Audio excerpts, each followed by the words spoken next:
Hello and welcome back to Pete's Model Car Customs. Got a further update on the 1969 Cobra here, where I've started developing the sort of interior and that. Whoops, card template.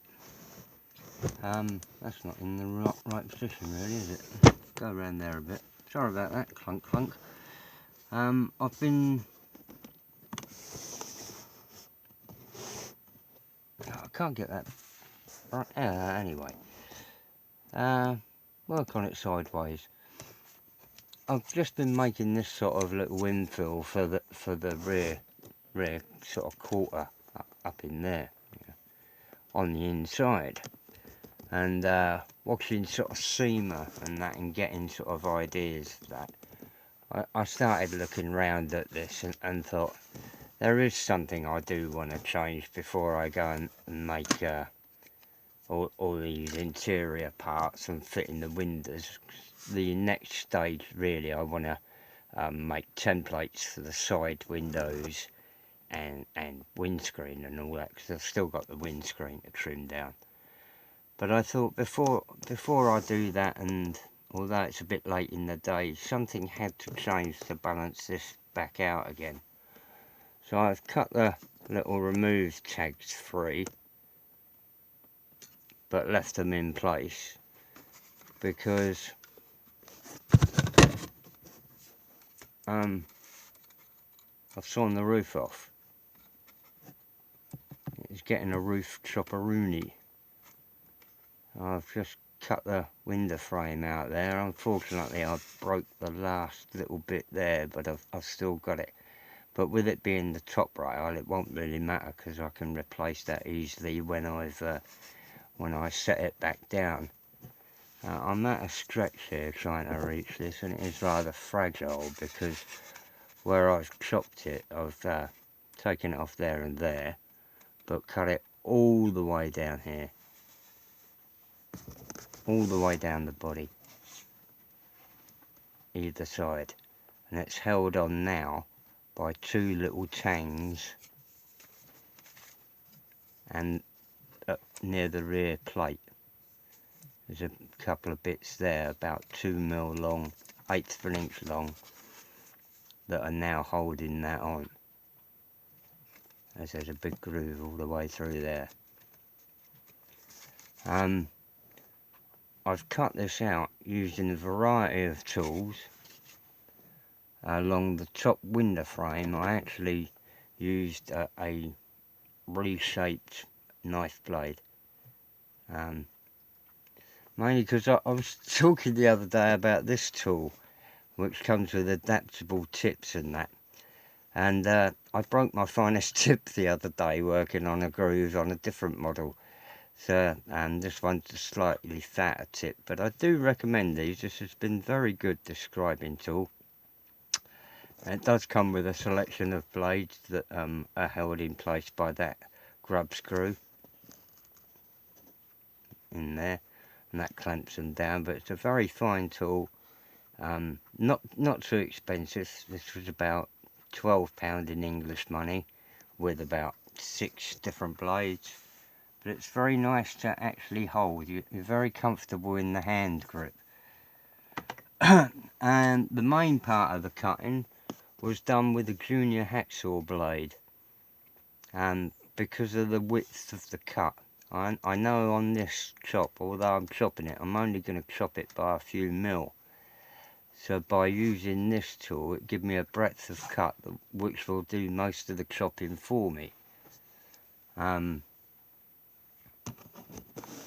have gone in rather at an angle on this because I want it to sort of, nearly pulled it off. If you see there how much plastic there is along there, I've gone in at a very steep angle. Right?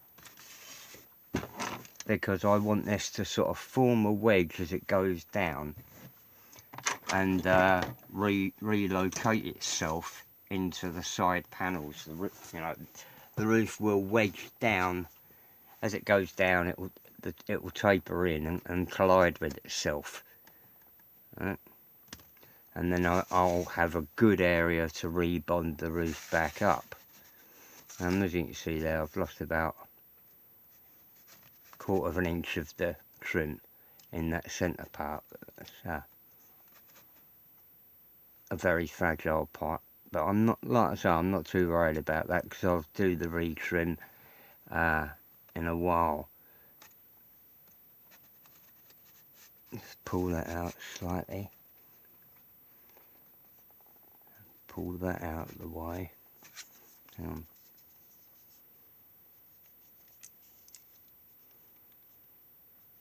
This is the sort of right, got it. Right, now I've got that just tucked. You can see there, it's just tucked below the A-pillar, right? And that remove tag has given me a height guide. Boing, boing, boing, boing. So there it goes down and wedges back in, right? Which has given me that much of a chop. That is approximately, let me find a rule. There we go. Lovely pink one. It's quite handy. I know it's a sick pink, but it is quite easy to read the numbers and that on it. So if we had a look at where, right, the bottom of the E is 5mm below the top lip of there. So if I no, it won't drop that far. So it's to the front of the A pillar. See that bobbing around where that E is 5mm down from the original. So I'll actually probably try and get it somewhere down there. To, like, with the roof line at the top of the E, which will give me about a 3mm, 4mm roof chop. And then chamfer the back edges in, because it's going to slightly collide, as I said, on the chamfer of that cut. These will collide. Clamp that in a little bit there to pinch the body back in. See that flex? Right.